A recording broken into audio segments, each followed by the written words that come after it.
វៈអវតារ19អង្គសុណតនរតកអវតារអង្គទី8របស់ព្រះសិវៈពាក្យថាសុណតនរតកដែលជាព្រះនាមនៃអវតារអង្គទី8របស់ព្រះសិវៈនេះគឺមានអត្ថន័យដូចគ្នាទៅនឹងពាក្យថានិដកដែលប្រែថាអ្នករាំឬអ្នករបាំដែរហើយរាល់ទម្រង់ដែលជាប់ទាក់ទងនឹងការរាំបែបនេះក៏រមែងត្រូវបានគេហៅថានេតរាជឬណាដេស្វរៈផងដែរអវតារសុណតនរតកអង្គនេះព្រះអង្គជំនាញនៅក្នុងសិល្បៈគ្រប់យ៉ាងទ្រង់បានសម្ដែងក្បាច់រាំដ៏មហោស្ចារ្យទៅកាន់ពិភពលោកជាលើកដំបូងហើយព្រះអង្គមិនត្រឹមតែបានយកឈ្នះចិត្តស្ដេចហេមវត្តដែលជាបិតារបស់ព្រះនាងបារាវតីប៉ុណ្ណោះទេតែទ្រង់ថែមទាំងបានយកឈ្នះចិត្តពួកទេវតានិងទេពធីតាទាំងឡាយទៀតផងសុណតនរតកទ្រង់បានបង្រៀនមនុស្សក្នុងលោកឲ្យប្រកាន់ខ្ជាប់និងបដិបត្តិតាមច្បាប់ទម្លាប់ទ្រង់បង្ហាញឲ្យមនុស្សឃើញពីដំណើរឆ្ពោះទៅរកជីវិតអាពាហ៍ពិពាហ៍ដែលមានសេចក្តីសុខសុភមង្គលរឿងរ៉ាវនៃព្រះសុណតនរតកអង្គនេះគឺតមកពីសាច់រឿងព្រះព្រហ្មចារីដែលជាអវតារអង្គមុនគឺថាបន្ទាប់ពីព្រះសិវៈដែលទ្រង់ស្ថិតនៅក្នុងទម្រង់ជាព្រះព្រហ្មចារីបានធ្វើការសាកល្បងព្រះនាងបារាវតីរួចហើយនោះទ្រង់ក៏បានសំព្រះនាងឲ្យយាងទៅកាន់ភ្នំកៃឡាសជាមួយព្រះអង្គប៉ុន្តែបែរជាត្រូវព្រះនាងបដិសេធដោយលើកហេតុផលថាព្រះនាងនិងព្រះសិវៈអាចរួបរวมគ្នាតែមួយយ៉ាងពេញលេញគឺលុះណាតែទ្រង់ទាំងពីរអង្គបានរៀបអភិសេករួចហើយប៉ុណ្ណោះពោលគឺទាល់តែព្រះសិវៈឬនរណាក៏ដោយដែលនៅខាងព្រះសិវៈចូលទៅស្ដីដណ្ដឹងព្រះនាងពីសំណាក់ព្រះបិតាព្រះមេដារបស់ព្រះនាងជាមុនសិនពេលនោះព្រះសិវៈទ្រង់ក៏បានសន្យាថាទ្រង់នឹងធ្វើតាមទំនៀមប្រពៃណីគ្រប់យ៉ាងរាប់ចាប់តាំងពីការចូលទៅស្ដីដណ្ដឹងនិងរៀបចំពិធីតាមព្រះវេទក្នុងទម្រង់ព្រហ្មវិវាបន្ទាប់មកព្រះសិវៈទ្រង់បានយាងទៅកាន់សំណាក់ស្ដេចហេមវត្តនិងព្រះនាងមៃនាវតីដែលជាព្រះបិតាព្រះមេដារបស់ព្រះនាងបារាវតីដើម្បីស្ដីដណ្ដឹងពិតមែនប៉ុន្តែទ្រង់មិនបានយាងទៅនៅក្នុងទម្រង់ជាព្រះសិវៈពិតប្រាកដទេគឺទ្រង់យាងទៅនៅក្នុងទម្រង់ជាព្រះសុណតនរតកដែលក្នុងព្រះហស្ថមានកាន់ឧបករណ៍ភ្លេងនិងសំឡេងច្រៀងដ៏ក្រអួនក្រអៅទ្រង់យាងបណ្ដើរឧទានសរសើរដល់ព្រះនាមរបស់ព្រះវិស្ណុបណ្ដើររហូតដល់មកព្រះរាជវាំងនៃស្ដេចហេមវត្តសំឡេងដ៏ពីរោះរបស់សុណតនរតកបានរសាត់ទៅប៉ះសោតតាព្រះនាងបារាវតីធ្វើឲ្យព្រះនាងមានសេចក្តីត្រេកអរកក់ក្ដៅក្នុងព្រះទ័យនិងប្រញាប់យាងចេញទៅមើលព្រោះព្រះនាងហាក់ទទួលអារម្មណ៍ដឹងថាព្រះសិវៈបានយាងមកដល់ហើយតែពេលដែលព្រះនាងទតទៅឃើញថាអ្នកដែលមកគឺជាសុណតនរតកមិនមែនជាព្រះសិវៈនោះព្រះនាងក៏រៀងដូចជាចម្លាច់ព្រះទ័យបន្តិចដែរមិនសមថាព្រះនាងអាចយល់ច្រឡំសោះដូច្នេះព្រះនាងក៏យាងចូលទៅក្នុងវិញបាត់ពេលឃើញដូច្នោះសុណតនរតកបានងាកមកព្យាយាមទាក់ទាញចំណាប់អារម្មណ៍ពីស្ដេចហេមវត្តនិងព្រះនាងមៃនាវតីវិញម្ដងតាមរយៈការច្រៀងរៀបរាប់អំពីរឿងរ៉ាវរបស់ព្រះវិស្ណុប្រកបដោយតុកដមសំឡេងដ៏ពីរោះរណ្ដំធ្វើឲ្យស្ដេចហេមវត្តនិងព្រះនាងមៃនាវតីមានការសប្បុរស័យយ៉ាងខ្លាំងពួកទ្រង់រួមជាមួយបុត្រីមួយអន្លើដោយអ្នកបម្រើក្នុងព្រះរាជវាំងក៏បានយាងចេញមកជួបជាមួយសុណតនរតកទាំងអស់គ្នាឆ្លៀតក្នុងឱកាសនោះសុណតនរតកបានទូលទៅកាន់ស្ដេចហេមវត្តថាបពិតមហារាជទូលព្រះបង្គំមានកិត្តិយសណាស់ដែលមានឱកាសបានបង្ហាញសមត្ថភាពនៅចំពោះព្រះភ័ក្ត្ររបស់ព្រះអង្គប្រសិនបើព្រះអង្គផ្ដល់ឱកាសដល់ទូលព្រះបង្គំនឹងច្រៀងរៀបរាប់អំពីរឿងរ៉ាវរបស់ព្រះវិស្ណុនិងព្រះសិវៈថ្វាយដល់ព្រះអង្គទ្រង់ព្រះសណ្ដាប់ទៀត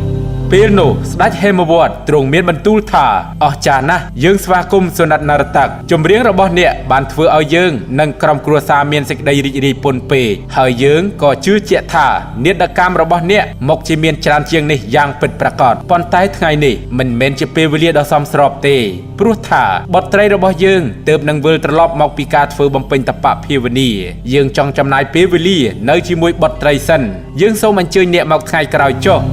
ពេលឮដូច្នោះព្រះសិវៈដែលស្ថិតនៅក្នុងទម្រង់ជាសុណតនរតកទ្រង់ក៏យល់ព្រមដោយទ្រង់គិតថាទ្រង់យាងមកទីនេះមិនបានទូលថ្វាយដំណឹងឲ្យស្ដេចហេមវត្តទ្រង់ជ្រាបជាមុនទេម្យ៉ាងវិញទៀតពេលនេះទ្រង់ក៏កំពុងស្ថិតក្នុងរូបរាងជាមនុស្សលោកដែរហេតុដូច្នោះទ្រង់ត្រូវតែគោរពតាមព្រះរាជបញ្ជារបស់ព្រះរាជាព្រោះនេះគឺជាសម្ព័ន្ធភាពរវាងព្រះរាជានិងប្រជារាស្ត្រ ប៉ុន្តែបន្ទាប់ពីសុណិតនរតកចាក់ចេញទៅមិនទាន់នឹងផុតពីកន្ទុយភ្នែកផងនោះព្រះនាងបារាវតីទ្រង់ហាក់ដូចជាមានប្រតិយស្រងេះស្រងោចកណ្ដោចកណ្ដែងទ្វេដងបើទោះបីពេលនេះព្រះនាងត្រូវបានព្រះបិតារៀបចំពិធីទទួលស្វាគមន៍យ៉ាងអធិកអធមមានតាំងពីផ្លែឈើនំនេកអំពរពស្ត្រានិងគ្រឿងអលង្ការដ៏ប្រណិតយ៉ាងណាក៏ដោយរហូតចុងក្រោយព្រះនាងបានទូលទៅកាន់ព្រះបិតាថាព្រះនាងរីករាយទទួលយកនៅអ្វីៗគ្រប់យ៉ាងដែលព្រះបិតាបានរៀបចំសម្រាប់ព្រះនាងសូមអរព្រះគុណខ្លាំងណាស់តែប្រសិនបើព្រះបិតាពិតជាចង់ប្រទានអំណោយដល់ព្រះនាងពិតមែននោះសូមទ្រង់ព្រះមេត្តា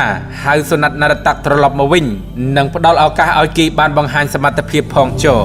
កាលបើបុត្រីប្រាប់ពីបំណងប្រាថ្នាបែបនេះទៅហើយស្ដេចហេមវត្តទ្រង់ក៏មិនមានការជំទាស់អ្វីដែរគឺទ្រង់បានបញ្ជាឲ្យរាជបរិវារទៅអញ្ជើញសុណិតនរតកមកកាន់ព្រះរាជវាំងវិញភ្លាមហើយទ្រង់ថែមទាំងផ្ដល់នូវការសន្យាមួយដែលអាចបង្កជាបញ្ហាសម្រាប់ខ្លួនព្រះអង្គផ្ទាល់នាពេលខាងមុខផងដែរគឺប្រសិនបើសុណិតនរតកអាចធ្វើឲ្យបុត្រីរបស់ទ្រង់សប្បាយរីករាយប្រតិយបាននោះមិនថាអ្វីក៏ដោយឲ្យតែសុណិតនរតកចង់បានទ្រង់នឹងប្រទានឲ្យទាំងអស់ខណៈនោះសុណិតនរតកក៏យល់ព្រមដោយបានលើកយករឿងភស្មាសុលមកសម្ដែងដែលរឿងនេះគឺមានជាប់ទាក់ទងនឹងការប្រទានពររបស់ព្រះសិវៈដល់បិសាចភស្មាសុលរហូតបង្កើតបានជាបញ្ហាដល់ខ្លួនព្រះអង្គវិញនឹងឯង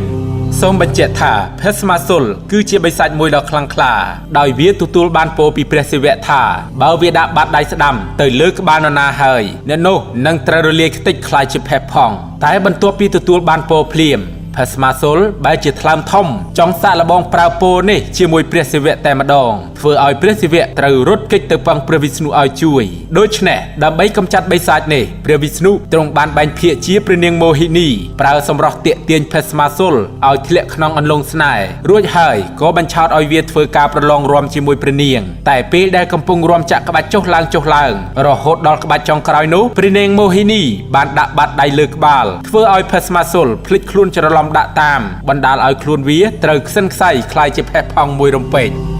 សុណិតនរតកបានធ្វើការសម្ដែងរឿងនេះយ៉ាងជក់ចិត្តដិតអារម្មណ៍បំផុតហើយនៅចុងបញ្ចប់ទ្រង់បានរាំចាក់ក្បាច់តាមទម្រង់របស់ព្រះសិវៈមួយទំហឹងទៀតធ្វើឲ្យស្ដេចហេមវត្តនិងអ្នកទាំងអស់គ្នាលាន់មាត់ស្ងាយសរសើរថាអស្ចារ្យណាស់ពិតជាសម្ដែងបានល្អខ្លាំងណាស់មិនអស្ចារ្យយ៉ាងម៉េចបើព្រះមកសម្ដែងឲ្យមើលហើយនឹងសម្រាប់ព្រះនាងបារាវតីពេលនេះព្រះនាងទ្រង់ជ្រាបការពិតហើយថាសុណិតនរតកគឺជាព្រះសិវៈនិមិត្តប្រកាយមកប៉ុន្តែមុននឹងការពិតត្រូវបានបើកបង្ហាញដល់អ្នកគ្រប់គ្នាព្រះនាងក៏ត្រូវអត់ធ្មត់រងចាំសិនដែរព្រោះព្រះនាងក៏ចង់ដឹងអំពីគោលបំណងនៃការបន្លំព្រះកាយមករបស់ព្រះសិវៈដូចគ្នានៅទីបំផុតភាពតានតឹងក៏បានកើតឡើងនៅពេលដែលសុណិតនរតកបានបង្ហាញពីបំណងប្រាថ្នាថាខ្លួនចង់រៀបអភិសេកជាមួយព្រះនាងបារាវតីធ្វើឲ្យគ្រប់គ្នាស្រឡាំងកាំងហួសចិត្តគិតស្មានមិនដល់ឡើយស្ដេចហេមវត្តចាប់ផ្ដើមបដូរទឹកមុខលាយឡំដោយអារម្មណ៍ខឹងក្រោធទ្រង់បានបញ្ជាឲ្យសុណិតនរតកឆាប់ដកសំណើចេញវិញភ្លាមនិងបដូរជាអ្វីផ្សេងវិញទៅព្រោះអ្វីដែលសុណិតនរតកបានស្នើសុំនេះវាហួសហេតុពេកហើយទ្រង់គឺជាស្ដេចភ្នំហេម៉ាឡ័យមួយទាំងមូលតើឲ្យទ្រង់លើកបុត្រីជាទីស្រឡាញ់ឲ្យដល់អ្នកសម្ដែងធម្ម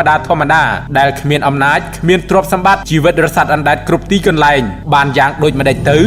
សុណិតនរតកនៅតែប្រកាន់គោលជំហរថាសេចក្តីប្រាថ្នារបស់ខ្លួនគឺមានតែមួយនេះគត់តែប្រសិនបើស្ដេចហេមវត្តទ្រង់គិតថាអ្វីដែលខ្លួនបានសុំគឺហួសហេតុពេកនោះខ្លួនមានតែសុំទោសចំពោះទ្រង់ប៉ុណ្ណោះប៉ុន្តែយ៉ាងណាទ្រង់ក៏ត្រូវតែធ្វើការសម្រេចចិត្តដែរថាតើទ្រង់គួរតែធ្វើតាមពាក្យសន្យាឬក៏អត់ភ្លាមនោះស្ដេចហេមវត្តទ្រង់បានឆ្លើយតបដោយគ្មានភាពស្ទាក់ស្ទើរថាបើទោះបីជាព្រះអង្គត្រូវលេបពាក្យសម្ដីក៏ដោយចុះក៏ទ្រង់គ្មានផ្លូវលើកបុត្រីឲ្យរៀបអភិសេកជាមួយនាដកជាដាច់ខាតសុណិតនរតកបានទូលតបទៅកាន់ស្ដេចហេមវត្តថាបពិតមហារាជទ្រង់គឺជាបិតារបស់ព្រះនាងបារាវតីសេចក្តីប្រាថ្នារបស់អ្នកដែលជាបិតាអ្នកដែលជាកូនត្រូវតែគោរពតាមហេតុដូច្នោះការរៀបអភិសេករបស់ព្រះនាងបារាវតីគឺអាស្រ័យលើការសម្រេចព្រះទ័យរបស់ព្រះអង្គប៉ុន្តែទូលព្រះបង្គំចង់ទូលសុំឲ្យព្រះអង្គស្ងប់ព្រះទ័យសិននិងផ្ដល់ឱកាសម្ដងទៀតឲ្យទូលព្រះបង្គំបានធ្វើការបញ្ជាក់ពីខ្លួនឯងផងចុះស្ដេចហេមវត្តទ្រង់មានបន្ទូលថានាដកតាមសាច់រឿងដែលឯងបានសម្ដែងភស្មាសុលបានស្លាប់យ៉ាងអាណោចព្រោះសេចក្តីប្រាថ្នាមិនចេះប្រមាណខ្លួនឯងក៏កំពុងធ្វើដូច្នោះដែរឯងមិនគួរស្រមើស្រមៃខ្ពស់ពេកទេ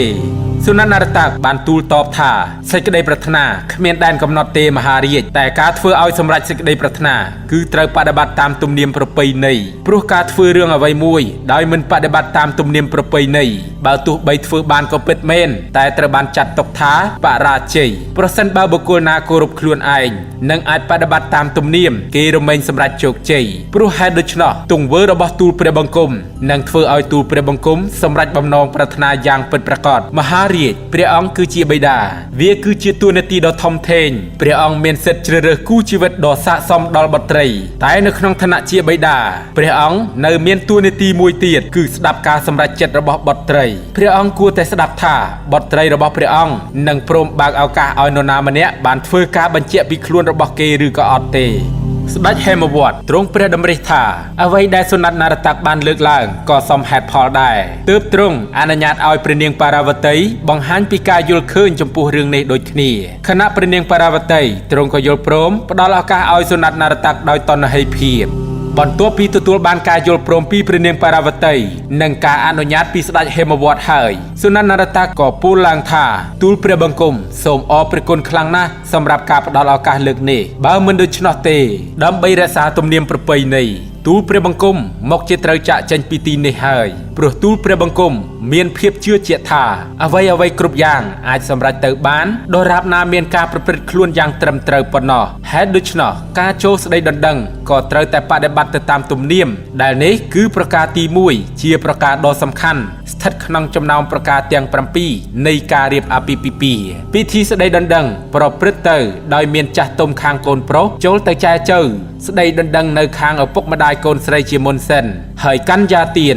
ឬការអនុញ្ញាតឲ្យកូនស្រីរៀបការចេញទៅនោះត្រូវបានចាត់ទុកថាជាមហាទាននិងជាការលះបង់ដ៏ធំអាស្រ័យហេតុនេះឯងទើបគ្រួសារខាងកូនស្រីតែងតែមានកិត្តិយសខ្ពង់ខ្ពស់ជាងប្រការទី2ការគោរពចាស់ទុំព្រោះថាចាស់ទុំទាំងសងខាងជាពិសេសលោកយាយលោកតាប្រសិនបើពួកគាត់នៅមានជីវិតការឲ្យពរពីពួកគាត់ឬការឲ្យពរពីឪពុកម្ដាយខាងស្រីនឹងធ្វើឲ្យព្រហ្មវិវាទបញ្ចប់ទៅដោយពេញលេញប្រសិនបើពិធីរៀបការណាមិនមានការឲ្យពរពីពួកគាត់ទោះបីពិធីនោះត្រូវបានបញ្ចប់តែក៏ចាត់ទុកថានៅមិនទាន់ពេញលេញដែរប្រការទី3ការដោះដូរបណ្ណាការព្រោះថាពិធីមង្គលការមិនមែនជាការរកស៊ីជួញដូរទេហេតុដូច្នោះមានតែពរដ៏ប្រសើរប៉ុណ្ណោះដែលត្រូវប្រគល់ឲ្យគ្នាទៅវិញទៅមកមិនមែនជាបណ្ណាការអ្វីផ្សេងឡើយហើយពេលដែលកូនកំឡោះទទួលបានកូនក្រមុំជាទ្រព្យសម្បត្តិដែលមិនអាចកាត់ថ្លៃបានខាងកូនក្រមុំក៏បានធ្វើទានដ៏ឧត្តមបំផុតតាមរយៈកញ្យាទានដូចគ្នាតើមានការដោះដូរអ្វីដែលល្អប្រសើរនិងស័ក្តិសមជាងនេះទៀតទៅប្រការទី4ការមិនមានលក្ខបង្កប់គោលបំណងប្រសិនបើពិធីមង្គលការណាកើតឡើងដោយសារមានការលាក់បង្កប់គោលបំណងអ្វីមួយនៅក្នុងនោះពិធីមង្គលការនោះរមែងមិនពេញលេញមានន័យថាវាមិនអាចក្លាយជាព្រហ្មវិវាទបានទេព្រោះនៅក្នុងពិធីមង្គលការមិនត្រូវមានកន្លែងទំនេរសម្រាប់ភាពអាត្មានិយមឡើយប្រការទី5និងទី6តាក់ទងនឹងការអញ្ជើញបើតាមទំនៀមទម្លាប់ការអញ្ជើញចូលរួមពិធីមង្គលការគួរតែត្រូវបានផ្ញើជូនដោយចាស់ទុំនៅក្នុងគ្រួសារហើយការអញ្ជើញដំបូងបង្អស់គួរផ្ញើថ្វាយព្រះបឋមបូជាវិក្ខណហរតាកណេសដែលទ្រង់គឺជាអ្នកកម្ចាត់ឧបសគ្គញ៉ាំងឲ្យពិធីមង្គលប្រព្រឹត្តទៅដោយរលូនរហូតសម្រេចបានជោគជ័យ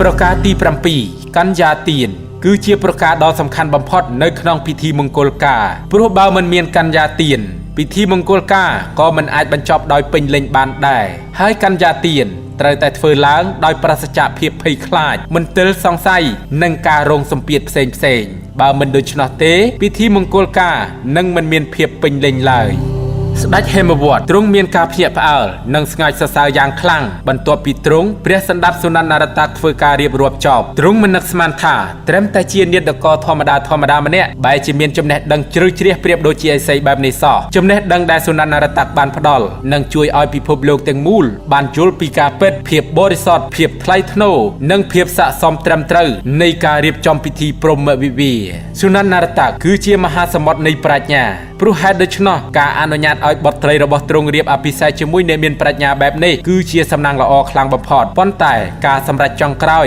គឺស្ថិតនៅលើបុត្រីរបស់ទ្រង់ប្រសិនបើព្រះនាងយល់ព្រមជាមួយការរៀបអភិសេកនេះហើយប្រសិនបើការរៀបអភិសេកធ្វើឲ្យអ្នកទាំងពីរមានសុភមង្គលនោះទ្រង់ក៏យល់ព្រមអនុញ្ញាតតាមនឹងដែរ ពេលនេះភាពតានតឹងទាំងអំបាលមានបានប្រែជាធូរស្រាលឡើងវិញសុណិតនរត័កបានអរព្រះគុណចំពោះស្ដេចហេមវត្តដែលទ្រង់ទតឃើញថាខ្លួនមានគុណតម្លៃស័ក្តិសមជាមួយព្រះនាងបារាវតីហើយភ្លាមនោះស្ដេចហេមវត្តទ្រង់ទតទៅឃើញថាមានរស្មីជុំវិញខ្លួនរបស់សុណិតនរត័កទើបទ្រង់មានបន្ទូលថាប្រសិនបើអ្វីដែលទ្រង់បានទតឃើញគឺជាការពិតសូមមេត្តាបង្ហាញទម្រង់ពិតប្រាកដឲ្យទ្រង់បានឃើញផងចុះស្រាប់តែពេលនោះរាងកាយរបស់សុណិតនរត័កបានរសាត់បាត់ទៅបន្តិចម្ដងលេចចេញជាទម្រង់ព្រះសិវៈមកជំនួសវិញធ្វើឲ្យស្ដេចហេមវត្តនិងអ្នកគ្រប់គ្នានៅក្នុងទីនោះមានការភ្ញាក់ផ្អើលក៏ដូចជារំភើបពន់ពេកនៅពេលដែលបានឃើញព្រះសិវៈដោយផ្ទាល់ស្ដេចហេមវត្តបានប្រញាប់គោរពសមអភ័យទោសចំពោះព្រះសិវៈបើទ្រង់អាចចំណាំព្រះអង្គបានម្លេះសមនឹងទ្រង់មិនប្រើពាក្យសម្ដីក្រោធគ្រៀតជាមួយព្រះអង្គទេហើយក៏គ្មានផ្លូវបដិសេធការចូលស្ដីដណ្ដឹងព្រះនាងបារាវតីបុត្រីរបស់ព្រះអង្គដែរព្រះសិវៈទ្រង់មានបន្ទូលថានោះគឺជាអ្វីដែលយើងមិនចង់បានឡើយមហារាជយើងមិនចង់ឲ្យទ្រង់ខ្លាចក្រែងនៅក្នុងឫទ្ធិអំណាចរបស់យើងទេព្រោះទ្រង់ត្រូវធ្វើការសម្រេចប្រតិយនៅក្នុងរឿងដ៏សំខាន់ដែលពាក់ព័ន្ធនឹងជីវិតនាពេលអនាគតរបស់បារាវតីបុត្រីជាទីស្រឡាញ់ទ្រង់គួរតែមានសេរីភាពនៅក្នុងការគិតពិចារណានិងធ្វើការសម្រេចប្រតិយដោយគ្មានការទទួលរងសម្ពាធព្រោះអីយើងក៏ដូចសុណិតនរត័កដែរយើងតែងតែដើរពុនេចរពីមួយកន្លែងទៅមួយកន្លែងយើងគ្មានរាជវាំងដ៏ស័ក្តិសមសម្រាប់ព្រះរាជកុមារីហើយក៏គ្មានទាំងរបស់របរល្អប្រណិតសម្រាប់ព្រះនាងដែរយើងមានតែអរគុណភ្នំកៃឡាសដែលធ្វើឲ្យយើងមានទីកន្លែងស្នាក់អាស្រ័យនិងទីកន្លែងអង្គុយធ្វើសមាធិបរិវាររបស់យើងគឺខ្មោចព្រាយបិសាចខណៈដែលអ្នកដតីពាក់គ្រឿងប្រដាប់តាក់តែងដែលមានតម្លៃថ្លៃតែយើងបែរជាពាក់លម្អត្រឹមតែសត្វអាសិរពិសទៅវិញអញ្ចឹងអ្វីដែលយើងអាចផ្ដល់ឲ្យបុត្រីរបស់ទ្រង់គឺមានតែសេចក្តីស្រឡាញ់ប៉ុណ្ណោះព្រោះហេតុដូច្នោះសូមកុំគិតអំពីឫទ្ធិអំណាចរបស់យើងសូមកុំមើលឃើញថាយើងជាអាទិទេពត្រូវមើលឃើញថាយើងគ្រាន់តែជាសុណិតនរត័កទ្រង់ត្រូវសម្លឹងមើលឲ្យច្បាស់នៅក្នុងឋានៈជាបិតារួចហើយចាំសម្រេចប្រតិយថាតើយើងស័ក្តិសមជាមួយបុត្រីរបស់ទ្រង់ឬក៏អត់ស្ដេចហេមវត្តទ្រង់ទូលតបទៅកាន់ព្រះសិវៈវិញថាបបិទ្ធមហាទេពមិនត្រឹមតែខ្មោចព្រាយបិសាចឡើយប៉ុន្តែអ្វីគ្រប់យ៉ាងនៅក្នុងចក្រវាលនេះគឺសុទ្ធតែជាបរិវាររបស់ព្រះអង្គហេតុដូច្នោះទូលព្រះបង្គំគ្មានការព្រួយបារម្ភរឿងបរិវាររបស់ព្រះអង្គទេប្រសិនបើភ្នំកៃឡាសគឺជានិវាសដ្ឋានរបស់ព្រះអង្គអញ្ចឹងមានន័យថាព្រះអង្គបានប្រទានភ្នំកៃឡាសសម្រាប់ចក្រវាលនេះអាស្រ័យហេតុនេះនៅក្នុងពិភពលោកទាំងមូលរួមទាំងសពសត្វគឺសុទ្ធតែជារបស់ព្រះអង្គទាំងអស់ហេតុដូច្នោះការដែលមានព្រះអង្គជាបុត្រប្រសារាប់ថាជាសំណាងល្អខ្លាំងបំផុតសម្រាប់ទូលព្រះបង្គំនេះមានន័យថាស្ដេចហេមវត្តទ្រង់បានយល់ព្រមជាមួយពិធីរៀបអភិសេកនេះហើយតែមុននឹងឈានចូលដល់ពិធីរៀបអភិសេកព្រះសិវៈទ្រង់ក៏បានរៀបចំឲ្យប្រម៉ែអរុណធតីដែលប្រៀបដូចជាព្រះមេដារបស់ព្រះអង្គទៅចូលស្ដីដណ្ដឹងព្រះនាងបារាវតីឲ្យស្របទៅតាមប្រការទី1ដើម្បីញ៉ាំងពិធីព្រហ្មវិវាហ៍ឲ្យប្រព្រឹត្តទៅយ៉ាងពេញលេញផងដែរព្រះសិវៈនៅក្នុងទម្រង់ជាសុណិតនរត័កព្រះអង្គបានធ្វើជាគំរូល្អសម្រាប់ឲ្យមនុស្សជំនាន់ក្រោយនាំគ្នាប្រកាន់ខ្ជាប់និងនាំយកមកបដិបត្តិតាមបុត្រធីតាមិនគួរមើលរំលងសេចក្តីប្រាថ្នារបស់មាតាបិតារបស់ខ្លួនឡើយហើយប្រសិនបើមាតាបិតារបស់ពួកគេមិនព្រមទទួលស្គាល់ទំនាក់ទំនងរបស់ពួកគេទេពួកគេក៏គួរតែព្យាយាមធ្វើយ៉ាងណាដើម្បីឲ្យខ្លួនបានទទួលការយល់ព្រមពីលោកទាំងពីរដោយដែលព្រះអង្គទ្រង់បានធ្វើជាគំរូឲ្យឃើញនៅក្នុងរឿងនេះ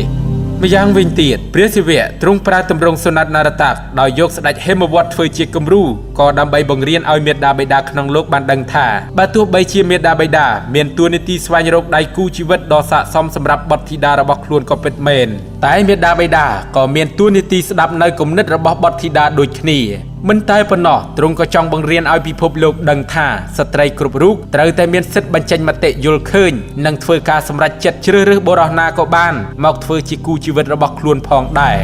បាទសម្រាប់ប្រវត្តិរឿងរ៉ាវទាក់ទងនឹងព្រះសុណិតនរត័កដែលជាអវតារអង្គទី8របស់ព្រះសិវៈក៏សូមបញ្ចប់ដោយសង្ខេបត្រឹមតែប៉ុណ្ណេះចាំជួបគ្នានៅក្នុងវីដេអូបន្ទាប់ទាក់ទងនឹងប្រវត្តិព្រះសុរេស្វរៈសូមអរគុណសូមជម្រាបលា